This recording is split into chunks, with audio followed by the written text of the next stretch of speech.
বাংলার জনরবের প্রভাতী অনুষ্ঠানে আপনাদের সকলকে স্বাগত জানাচ্ছি।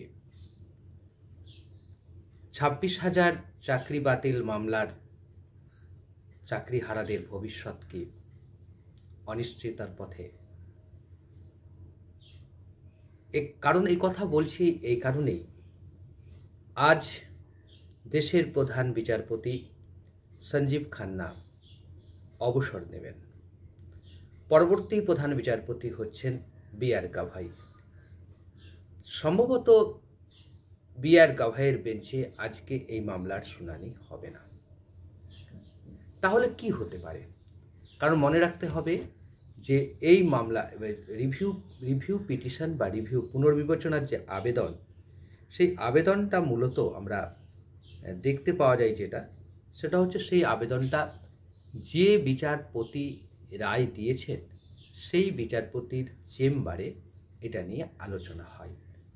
ওপেন কোর্টে এ ধরনের আলোচনা হবে না। এবং এই যে পুনর্বিবেচনার আবেদন, সেটা তো আপাতত সুপ্রিম কোর্ট নিয়েছে, কিন্তু সেটা কতটা গ্রহণযোগ্য নয় সে বিষয়েও কিন্তু চূড়ান্ত সিদ্ধান্ত সুপ্রিম কোর্ট জানায়নি। এবং সুপ্রিম কোর্টের প্রধান বিচারপতির অবসর নেওয়ার ফলে যেটা হবে সেটা হচ্ছে যে এই রায়টা দিয়েছিলেন 26,000 চাকরি বাতিলের সুপ্রিম কোর্টের চূড়ান্ত রায়টা দিয়েছিলেন তিনজনের বিচারপতি। প্রধান বিচারপতি সঞ্জীব খান্না, সঞ্জয় কুমার এবং আমরা এটা জানি যে কে.ভি. বিশ্বনাথন। 3 বিচারপতির বেঞ্চ এই সিদ্ধান্তটা সর্বসম্মতভাবে নিয়েছিলেন। স্বাভাবিকভাবে পুনর্বিবেচনার আর্জি কিন্তু এই যখন সঞ্জীব খান্না থাকছেন না, তখন অন্তত দুজনের বেঞ্চে যাওয়ারই সম্ভাবনা বেশি। সেটা কবে যেতে পারে সেটা নিয়ে আমাদের মনে সংশয় রয়েছে এই কারণেই যে প্রধান বিচারপতি আগামীকাল 14 তারিখে দায়িত্ব নেবেন। 14 তারিখে দায়িত্ব নেওয়ার পর প্রধান বিচারপতি এখন কাকে দায়িত্ব দেবেন? সম্ভবত দায়িত্ব দেবেন কে.ভি. বিশ্বনাথন এবং সঞ্জয় কুমার। আর যদি তিনি নিজে থাকতে চান সেটা আলাদা কথা, থাকতে পারেন, কিন্তু সম্ভবত থাকার সম্ভাবনা নেই। কারণ নিয়মটা হচ্ছে যে বিচারপতি রায় দিয়েছেন তিনি এই রায়ের পুনর্বিবেচনা করতে পারেন। অর্থাৎ 3 জন বিচারপতি রায় দিয়েছেন, তাদের মধ্যে যেহেতু একজন অবসর নিচ্ছেন, তাই সম্ভবত 2 জন বিচারপতির হাতেই যাবে, কে.ভি. বিশ্বনাথন এবং সঞ্জয় কুমারের বেঞ্চে এই রায় এই পুনর্বিবেচনা আর্জি যেতে পারে। অন্যদিকে আমরা যদি দেখি যে ডিএ মামলারও শুনানি 14 তারিখে আছে, অর্থাৎ পরশু দিন আছে, আগামীকাল আছে।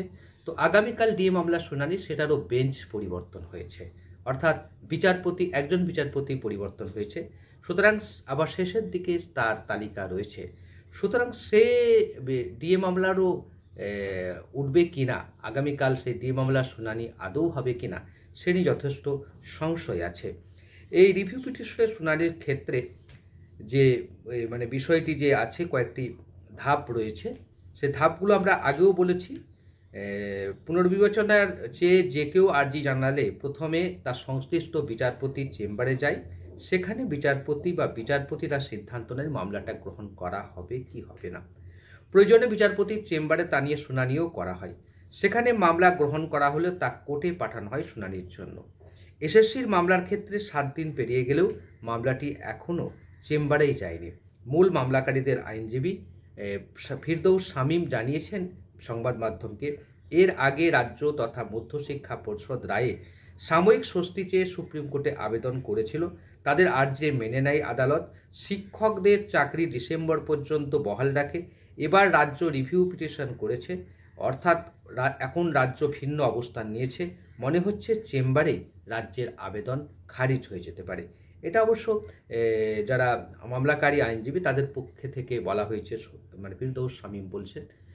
যদিও রাজ্য সরকারের যারা আইনজীবী তাদের বক্তব্য হচ্ছে যে এই ধরনের যে পুনর্বিবেচনা আর্জি সেটা মেনে নেওয়া হতে পারে।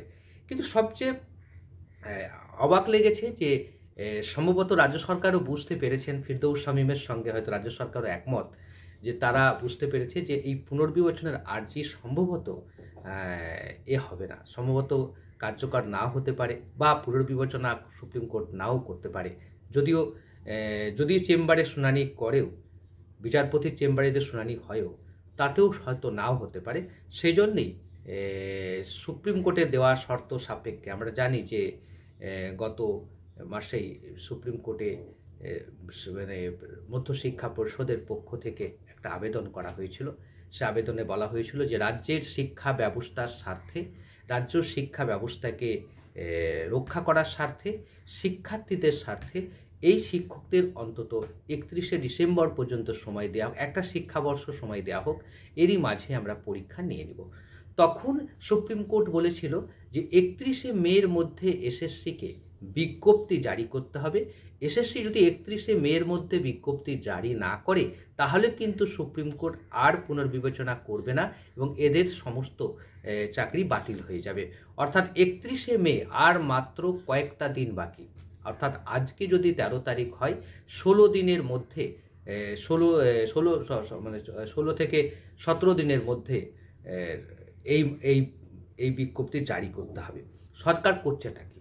অনেকেই প্রশ্ন করছে সরকার তাহলে করছেটা কি? সরকার কি কিছু করছে? এখন প্রশ্ন দেখা দিয়েছে 26,000 মামলার চাকরি বাতিল যে রায় দিয়েছিল 31শে মের মধ্যে যে চাকরি চলে যাবে, মানে মতো করতে হবে, বিজ্ঞপ্তি জারি করতে হবে। শিক্ষা দপ্তর সূত্রে যে খবর ডিজিটাল আনন্দবাজারে প্রকাশিত হয়েছে সেখানে জানা যাচ্ছে যে অলরেডি শিক্ষা দপ্তর কিন্তু এ বিষয়ে চূড়ান্ত সিদ্ধান্ত নিয়েছে এবং নতুন নিয়োগের প্রক্রিয়ার যে শুরু করার যে প্রক্রিয়া করা হয়েছিল সেটার খসড়া বিজ্ঞপ্তি প্রস্তুত হয়ে গেছে। আপাতত নবান্নের চূড়ান্ত অনুমোদনের অপেক্ষায় রয়েছে। তবে শূন্য পদের তালিকা এখনও পৌঁছায়নি। রাজ্য স্কুলগুলোতে বিষয়ভিত্তিক, সংরক্ষণ ভিত্তিক শূন্য পদ রয়েছে। তারা খতিয়ান সংগ্রহ করার দায়িত্ব দিয়েছেন সংশ্লিষ্ট জেলা পরিদর্শককে। তারা ওই তালিকা তৈরি করে শিক্ষা দপ্তরে পাঠালেই নিয়োগের বিজ্ঞপ্তি প্রকাশ করবে রাজ্য। মনে করা হচ্ছে নিয়োগের বিজ্ঞপ্তি 31শে মের মধ্যেই প্রকাশ করার উদ্যোগ নিয়েছে। রাজ্যের বিজ্ঞপ্তি নিয়ে আশাবাদী শিক্ষকদের এক অংশ, কেউ কেউ বেতন নিয়ে আশঙ্কায় রয়েছেন। এ বিষয়ে অবশ্য সংবাদ মাধ্যমকে একটি শিক্ষক সংগঠনের পক্ষ থেকে বলা হয়েছে যে সুপ্রিম কোর্টের নির্দেশ অনুযায়ী নির্দিষ্ট সময়ের মধ্যে নিয়োগের বিজ্ঞপ্তি প্রকাশের হলফনামা দিতে হবে।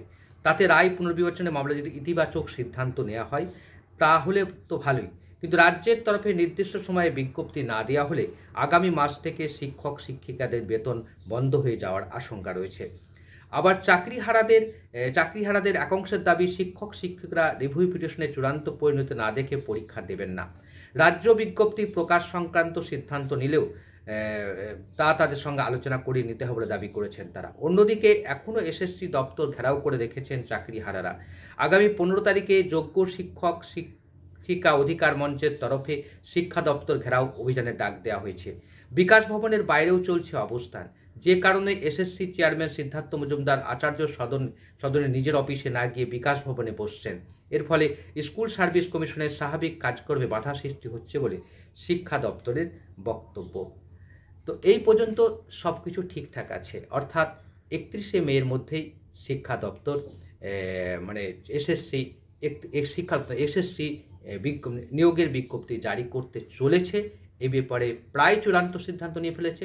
তাহলে একটা জিনিস পরিষ্কার যে রাজ্য সরকারও বুঝতে পেরেছে, রাজ্য সরকারের একটা অনুমান হয়েছে যে যেহেতু সঞ্জীব খান্না অবসর নিয়ে নিচ্ছেন আজকেই, সুতরাং এই যে পুনর্বিবেচনার যে মামলা, পুনর্বিবেচনার যে আবেদন, এই পুনর্বিবেচনার আবেদনটা এখনই কবে গ্রহণ করা হবে, কবেই শুনানি হবে সেটা নিয়ে যদি অনিশ্চিত। সুতরাং তড়িঘড়ি করে আমার মনে হয় 31শে